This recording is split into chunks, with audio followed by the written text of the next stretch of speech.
Hello everyone, welcome back to my channel kitchen point. હું છું વિજયા ચાવડા. તો આજે આપણે બનાવીશું અવજિયા બનાવીશું. જો કે રીંગણાના આપણે જે આખા ભરીને બનાવીએ તે બનાવીશું. કાઠિયાવાડી ઓરિજિનલ સરસ મજાનું શાક બનાવીશું. તો ચાલો આપણે સ્ટાર્ટ કરીશું. અહીંયા આપણે બનાવીશું અવજિયા, જેને રીંગણ કહેવાય છે. રીંગણ આપણે દેશી રીંગણ છે, આ કાઠિયાવાડના સ્પેશિયલ રીંગણા છે. તો મેં અહીંયા 500થી પોણો કિલો જેવા રીંગણ લીધા છે અને 4થી 5 બટેટા લીધા છે. તો મેં તેને છાલ ઉતારી અને પાણીમાં રાખી દીધા, કારા ન પડે એટલા માટે. હવે આપણે રીંગણ સમારી લેશું. તો આપણે દાંડલી હાવ નથી કાઢવાની, આ રીતે દાંડલી આપણે થોડીક કટ કરી લેશું અને આ છાલ એટલી લઈ લેવાની છે. હવે એને આપણે આવી રીતે ચેકા પાડી દઈશું. ચેકા પાડી અને આપણે એને પાણીમાં રાખી દઈશું એટલે કારા પણ ન પડે અને એ કારે ચેકા આપણે પાડી દઈશું. જોઈ લેવાનું, કશું છે નહીં આમાં. સરસ એવા કૂણા મસ્તના રીંગણ છે, જોઈ શકો છો તમે. તો હવે આપણે આને આવી રીતે કટકા કરી લઈશું. જેટલા જોતા હોય એવડા તમારે કટકા કરી લેવાના છે. તો આ રીતે આપણે કટકા કરી લેશું અને એક બાઉલ લઈ લેશું. તો બાઉલમાં પાણીમાં રાખી દઈશું એટલે કાળા ન પડે. તો આ રીતે આપણે બધા પાણીમાં લઈ લેશું. તો બધા આપણે સમારી લેશું રીંગણ. સમારાઈ જાય ત્યાં સુધીમાં આપણે એક નાનકડો બાઉલ લેશું અને બાઉલમાં આપણે સિંગદાણા લીધા છે. તો આ સિંગદાણા મેં લગભગ 50થી 100 ગ્રામ જેવા લીધા છે. તો અહીંયા તલ છે, તો તલ મેં થોડા લીધા છે, ચમચી 1 જેવા. ત્યારબાદ 1.5 ચમચી મેં કોપરાનું છીણ લીધું છે અને આપણે આ લસણ લીધું છે. તો બધું આપણે પીસી લેશું. તો અહીંયા મેં સિંગદાણા પીસી લીધા છે. તો બહુ દરદરા રાખવાના છે, બહુ ભૂકો હાવ સ્મૂથ નથી કરવાનો. તો એમાં આપણે જે ચટણી ખાંડી લીધી છે મેં, જે મિક્સરમાં દળી લીધી છે, હવે ચટણી લઈ લેશું. તો તમે જે એવું સ્પાઈસી ખાતા હોય એવું તમારે લઈ લેવાનું છે. તો અહીંયા મેં લસણવાળી ચટણી 2 ચમચી લીધી છે અને તીખું ખાતા હોય તો તમે વધારે લઈ શકો છો. અમારે તીખું જોઈએ એટલે હું કોરી મરચું પણ થોડુંક લઈશ.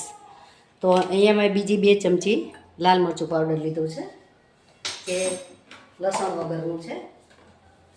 ત્યારબાદ આપણે લઈશું મીઠું. તો મીઠું આપણે સ્વાદ અનુસાર લઈ લેશું. તો મારે 500 રીંગણ છે તો આપણે એની સામે 2 ચમચી મીઠું લઈ લેશું. ત્યારબાદ લઈશું આપણે ધાણા જીરું પાવડર. તો 2 ચમચી મેં ધાણા જીરું પાવડર લીધું છે. પછી અડધી ચમચી આપણે હળદર લેવાની છે. ત્યારબાદ લઈશું આપણે ધાણા કોથમીર, જે સમારીને ધોઈ સાફ કરીને મેં રાખ્યા છે, તો તે લઈ લેશું. હવે બધું મિક્સ કરી લેશું. આપણે કુકર મૂકી દીધું છે. કુકરમાં આપણે શાક બનાવવાનું છે. તો થોડુંક તેલ પણ લઈ લેશું એમાં, એટલે આપણે મસાલો ભરાઈ જાય રીંગણમાં ત્યાં સુધીમાં આપણું તેલ પણ ધીરે ગેસે ગરમ થવા મૂકી દેશું. તો હું અહીંયા 3 પાવરા તેલ લઉં છું. આમાં તેલ થોડુંક વધારે હોય તો જ તમારું શાક સરસ મજાનું બને છે. તો હવે આપણે તેલ ધીરે ગેસે ચાલુ રાખીશું ત્યાં સુધીમાં રીંગણ ભરી લઈએ.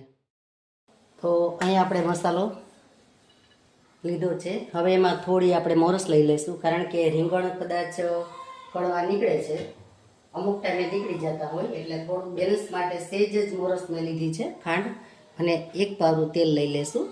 હવે આપણે મિક્સ કરી દઈશું અને તો આ રીતે બધો મસાલો. તો અહીંયા આપણા રીંગણ પણ હવે ભરી લેશું અને મેં પાણીમાં ડૂબ રાખ્યા છે, તમે જોઈ શકો છો. તો હવે એક પછી એક રીંગણ આપણે ભરી લેશું. રીંગણ ભરી અને આપણે એક ટોપલીમાં મૂકતા જઈશું. આમાં આ રીતે બધા રીંગણ ભરી લેશું. આમાં તમે સેવ નાખી શકો છો, ચણાનો લોટ નાખી શકાય, પછી કોઈ ગાંઠિયા ઘરમાં પડ્યા હોય તોય પણ તમે લઈ શકો છો.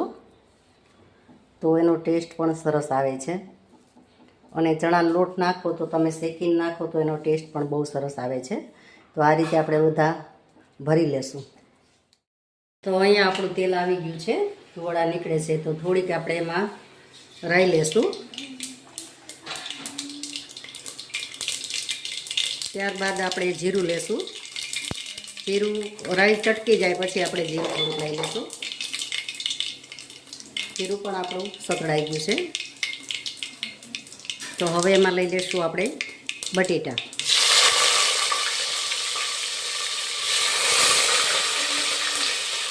મોટા હોય તો આપણે ચીરું કરી દેવાની, અને જો ઝીણા ઝીણા હોય તો આખા પણ ચાલે આમાં. તો આમાં જે નાના હતા તે મેં આખા રાખ્યા છે અને મોટા હતા એની ચીરું કરી લીધી છે. તો હવે આપણે ધીરે દિશાને ચડવા દઈશું, પછી રીંગણ નાખી દઈશું, કારણ કે એમાં રીંગણ આપણે રબાઈ જાય અને બટેટાને ચડતા વાર લાગે, એટલે આપણે પહેલાં બટેટા વઘાર લીધા છે. તો બટેટાને આપણે 5 મિનિટ પૂરતા આપણે ઢાંકી અને રાખી દઈશું. કુકરનું ઢાંકણું બંધ નથી કરવાનું, અધખુલ્લું રાખીશું એટલે સરસ ચડી જશે. તો અહીંયા આપણા બટેટા સતળાઈ ગયા છે, થોડા ઘણા, બહુ નથી સતળા દેવાના, કારણ કે એક વિસલ વગાડશું એટલે સરસ શેકાઈ જ જવાના છે. તો અહીંયા રીંગણ પણ આપણે ભરાઈ ગયા છે. તો રીંગણ આપણે લઈ લેશું. તો એક એક બે બે કરી અને રીંગણ બધા આપણે લઈ લેશું.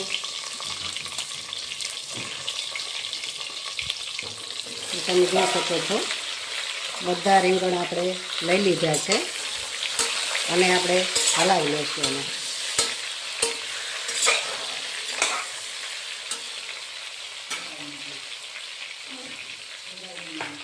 હવે જે આ ટામેટાં છે તે પણ આપણે લઈ લઈશું. તો મેં અહીંયા 2 ટામેટાં લીધા છે.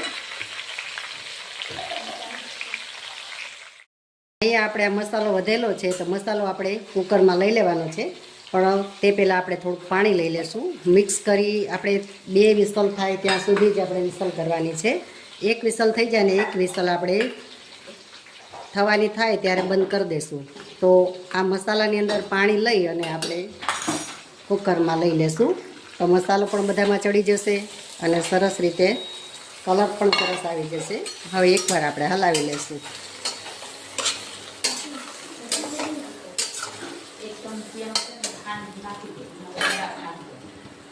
હવે એને આપણે ઢાંકણું બંધ કરી દઈશું. તો અહીંયા હવે આપણે ઢાંકણું બંધ કરી દઈશું. એકવાર હલાવી લઈશું એટલે બેસે નહીં, નીચે જે મસાલો હોય તે નીચે ના બેસે અને ધીરો ગેસ કરી દઈશું. હવે ઢાંકણને બંધ કરી દઈશું. તો આ રીતે બંધ કરી દઈશું અને 1 વિસલ થઈ જાય પછી આપણે એને ધીમો કરી દઈશું ગેસને. અહીંયા આપણું શાક બની ગયું છે. તો આપણે ખોલી લઈશું કુકર અને જોઈ લઈશું. વાવ, બહુ સરસ મજાનું શાક આપણું બની ગયું છે. તમે જોઈ શકો છો ટેસ્ટી એવું સરસ શાક બની ગયું છે. હવે આપણે એક બાઉલમાં લઈ લઈશું. તો અહીંયા મેં એક આ બાઉલ લીધું છે, તો આપણે બાઉલમાં શાક બધું લઈ લઈશું. તો તમે જોઈ શકો છો કાઠિયાવાડી ભરેલું શાક ટેસ્ટી. આ શાક કાઠિયાવાડમાં જ બને, ભરેલ રીંગણાનું. તમે જોઈ શકો છો સરસ એવું શાક આપણું રેડી છે. દાદી તમે આજે શું બનાવ્યું? અહીંયા મેં આજે અવજિયા બનાવ્યા છે, જે આપણી દેશી ભાષામાં અવજિયા કહેવાય છે. ભરેલું રીંગણનું શાક કહેવાય છે. હું ચાખું? આવ ચાખ, પછી કેવું છે મને કહેજે. હા. તો જોઈ શકો છો તમે સરસ એવું શાક આપણું રીંગણ અને બટેટા ભરેલું અવજિયા સરસ મજાના બની ગયા છે. તો તમને મારો વિડીયો કેવો લાગ્યો તે લાઈક, શેર અને સબસ્ક્રાઈબ કરજો અને બેલ આઇકન પ્રેસ કરજો, એટલે મારા વિડીયો તમને મળી રહે. દાદી એકદમ મસ્ત છે. મસ્ત બન્યું ને? તો આમાં જો બાજરીનો રોટલો હોય અને મરચાં તળેલા હોય અથવા તો મરચાંનો સંભારો હોય તો કોઈ ઓર મજા આવે. શિયાળામાં તો આપણે શાક ખાવાની, રીંગણ ખાવાની બહુ મજા આવે. તો હવે આપણે મળીશું નવા વિડીયોમાં નવી રેસીપી સાથે. ત્યાં સુધી આવજો. Thank you for watching.